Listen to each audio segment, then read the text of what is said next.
Welcome दोस्तों। तो दोस्तों, this is me Rabil Khan और मैं इस रमजान के महीने में आपको छोटी सी हदीस सुनाने वाली हूँ जिसका टाइटल है शुक्र और नाशुक्र।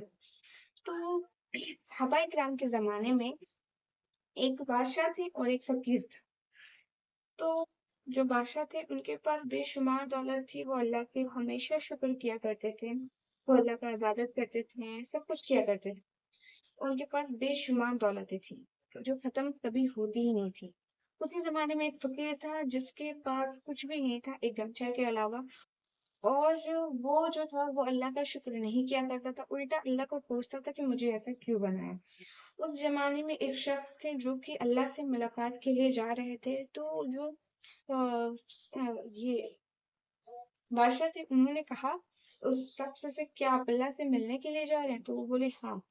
तो वो बोले कि आप अगर अल्लाह से मिलने के लिए जा रही तो उनसे ये पूछिएगा कि मैं ऐसा क्या करूं कि मेरे पास से जितनी दौलत है वो कम हो जाए। तो वो बोली ठीक है। फिर वो जब आगे बढ़े तो उनको रास्ते में फकीर मिला जो कि अल्लाह का नाशुक्री करता था।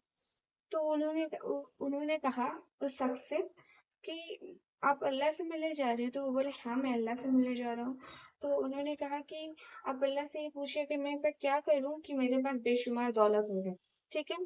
तो वो शख्स ने जब अल्लाह से मुलाकात करके वापस लौट रहे थे तो उन्हें जो वो वो बादशाह मिले। वो पूछे कि अल्लाह ने मेरे लिए क्या पैगाम भेजा है? तो उन्होंने कहा कि अल्लाह ने आपको शुक्र कम बंद कर देने के लिए कहा है, शुक्र ना करिए आप अल्लाह का। तो वो फकीर जो बोले कि सॉरी वो बादशाह थे, वो बोले कि ऐसा तो हो ही नहीं सकता, मैं अल्लाह का शुक्र कहना बंद नहीं कर सकता, चाहे मेरी दौलत कम हो या ज्यादा हो। तो वो बोले हाँ। तो वो जब आगे बढ़े, वो शख्स जब आगे बढ़े तो उन्हें रास्ते में वो फकीर मिला। वो पूछा कि मेरे लिए अल्लाह का क्या पैगाम है? तो उन्होंने कहा कि अल्लाह ने आपको बोला है कि उनका शुक्र किया करने के लिए। तो वो बोला फकीर ने कि मेरे पास ऐसा क्या है कि मैं शुक्र करूं, मेरे पास तो कुछ भी नहीं है जिसका मैं अल्लाह का शुक्र करूं।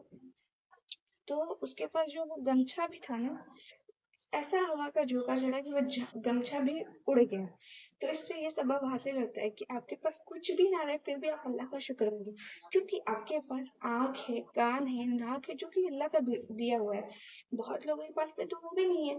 तो शुक्र करना मेन पॉइंट होता है इंसान को आगे बढ़ने के लिए, अल्लाह की रहमत में रहने के लिए। तो इसलिए आप ज़्यादा से ज़्यादा शुक्र करें।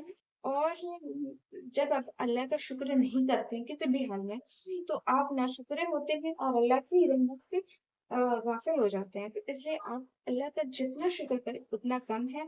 Thank you so much. और अगर आप शुक्र नहीं करते हो ना, तो आपकी हाल भी उस फकीर जैसी होगी जैसे एक हवा के